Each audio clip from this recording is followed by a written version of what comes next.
नमस्कार। आज हम जेन सिंसेरो की किताब यू आर अ बैडएस पर थोड़ी गहराई से बात करने वाले हैं। हाँ, ये किताब काफी जानी जाती है अपने एकदम सीधी बात करने वाले अंदाज के लिए। बिल्कुल। आत्मसुधार, अपनी बनाई हुई सीमाएं तोड़ना और अपनी पूरी क्षमता अनलॉक करने के बारे में। और मजे की बात यह है, जैसा आपने कहा, कि लेखिका खुद इन सब बातों पर पहले यकीन नहीं करती थी, काफी शक्की थी। अच्छा। हाँ, पर अपने अनुभवों के बाद वो इसकी पक्की समर्थक बन गई। तो आज हम कोशिश करेंगे कि इस किताब से वो काम की बातें निकालें जो सुनने वालों को शायद कोई सकारात्मक बदलाव लाने में मदद करें। खासकर वो लोग जो कुछ सीखना चाहते हैं, जिन्हें वो आहा मोमेंट्स की तलाश रहती है। बिल्कुल।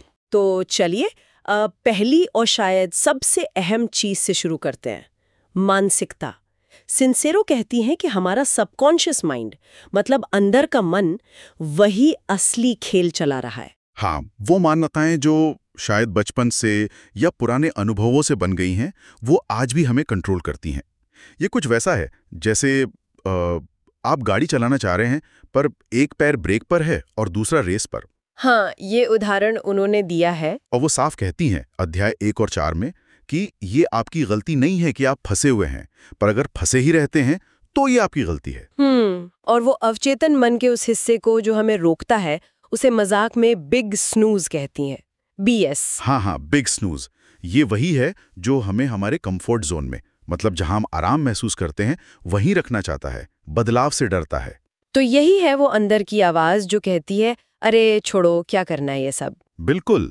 जैसे ही हम कुछ नया करने की सोचते हैं ना, ये BS एकदम से जाग जाता है, डर दिखाता है, शक पैदा करता है, टालने पर मजबूर करता है। इसी को सेल्फ सैबोटेज कहते हैं। सेल्फ सैबोटेज, जैसे शरीर किसी नई डाइट पर अजीब रिएक्ट करता है शुरू में। हाँ, कुछ वैसा ही। वो हमें वहीं रखना चाहता है जहां हम हमेशा से थे, भले ही हम खुश न हों। समझ गए। अच्छा, तो अगर मानसिकता इतनी जरूरी है, तो फिर वो ऊर्जा और विश्वास की बात क्यों करती हैं? ये थोड़ा स्पिरिचुअल जैसा नहीं लगता? लगता है, बिल्कुल लगता है। और ये आम सवाल है। अध्याय 2 और 14 में वो जी वर्ड, मतलब गॉड, या जिसे वो स्रोत ऊर्जा या यूनिवर्स कहती हैं, उसकी बात करती हैं। स्रोत ऊर्जा। हाँ, मतलब वो बड़ी शक्ति जिससे सब कुछ जुड़ा है। उनका कहना है कि हमें अपनी एनर्जी की फ्रीक्वेंसी, अपनी वाइब्रेशन ऊंची रखनी होती है। जैसे रेडियो को सही स्टेशन पर लगाना। बिल्कुल। और साथ ही अनदेखे में विश्वास रखना होता है, फेथ। लेकिन क्या सिर्फ अच्छा महसूस करना या विश्वास रखना काफी है? सिंसेरो तो एक्शन, मतलब काम करने पर भी बहुत जोर देती हैं। सही पकड़ा आपने। यही उनकी बात और गहरी होती है। वो कहती हैं कि हाई फ्रीक्वेंसी और एक्शन, मतलब निर्णायक कदम उठाना, दोनों जरूरी हैं। दोनों, हाँ। आप सिर्फ किनारे खड़े होकर अच्छी वाइब्स नहीं भेज सकते, आपको नाव में बैठकर चप्पू भी चलाना पड़ेगा। उम्मीद से ज्यादा कदम उठाना जरूरी है। और यही पर शायद वो कृतज्ञता, ग्रैटिट्यूड की बात आती है। सुना है वो इसे बहुत मानती हैं। ओह हाँ, कृतज्ञता को तो वो लगभग जादुई मानती हैं।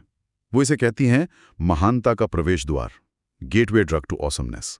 वाह, महानता का प्रवेश द्वार। हाँ, ये सिर्फ थैंक यू बोलना नहीं है, ये हमें उस स्रोत ऊर्जा से जोड़ता है, हमारे विश्वास को पक्का करता है।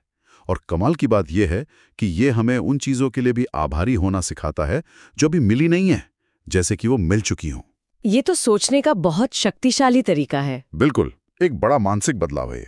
तो ठीक है, मन और ऊर्जा को साध लिया। फिर किताब कहती है कि असली बदलाव तब आता है जब हम सिर्फ सोचते नहीं बल्कि करते हैं, निर्णय और कार्रवाई। एकदम सही। परिचय और बाद के कई अध्याय इसी पर हैं।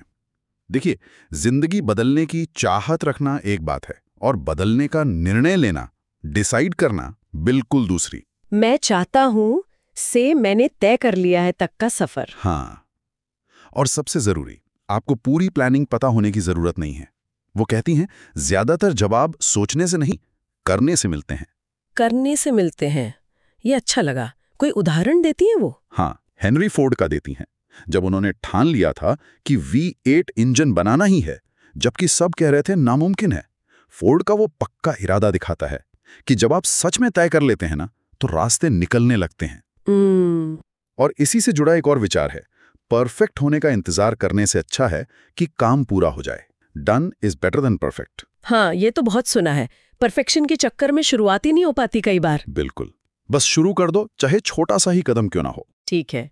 तो मानसिकता, ऊर्जा, विश्वास, निर्णय और एक्शन, इन सबके नीचे नींव क्या है? वो सेल्फ लव और दूसरों की राय वाली बात भी तो है। हाँ, और वो शायद सबसे बुनियादी चीज़ है। अध्याय 6 और 7 में वो कहती हैं कि आत्म प्रेम मतलब खुद से प्यार करना सब कुछ है। अगर हम सच में खुद से प्यार करते हैं तो जिंदगी में सब कुछ ठीक होने लगता है। मतलब जब आप खुद को महत्व देते हैं। हाँ, तो आप वो काम करना बंद कर देते हैं जो आपको नुकसान पहुंचाते हैं, आप बेहतर चुनाव करते हैं। और ये दूसरों की राय की परवाह ना करना, ये सुनने में तो बहुत अच्छा लगता है, पर करना बहुत मुश्किल है। मुश्किल है, बिल्कुल है। पर सिंसेरो इसे आज़ादी कहती हैं। वो कहती हैं अपना कीमती वक्त और एनर्जी इस बात पर ज़ाया मत करो कि दूसरे क्या सोचते हैं। लेकिन कैसे? उनका सुझाव है कि अपने बड़े फैसलों के लिए खुद से बस 3 सवाल पूछो। क्या मैं सच में ये चाहती हूँ? क्या ये मुझे सही दिशा में ले जाएगा? और क्या इससे किसी और का सीधा नुकसान होगा? बस ये 3? हाँ, अगर इन तीनों का जवाब ठीक है तो फिर बाकी दुनिया क्या सोचती है इससे फर्क नहीं पड़ना चाहिए। तो कुल मिलाकर ये किताब एक तरह का रोड मैप है कि कैसे अपने अंदर की दुनिया, सोच, ऊर्जा, विश्वास को बदलकर बाहर की दुनिया में असली बदलाव लाएं, निर्णय, एक्शन और सेल्फ लव के साथ। बिल्कुल। और इस सब की जड़ में है आत्मप्रेम और कृतज्ञता। जब आप अपनी कीमत समझते हैं और जो हैं और जो आने वाला है उसके लिए शुक्रगुजार होते हैं, तो आप बदलाव के लिए तैयार हो जाते हैं।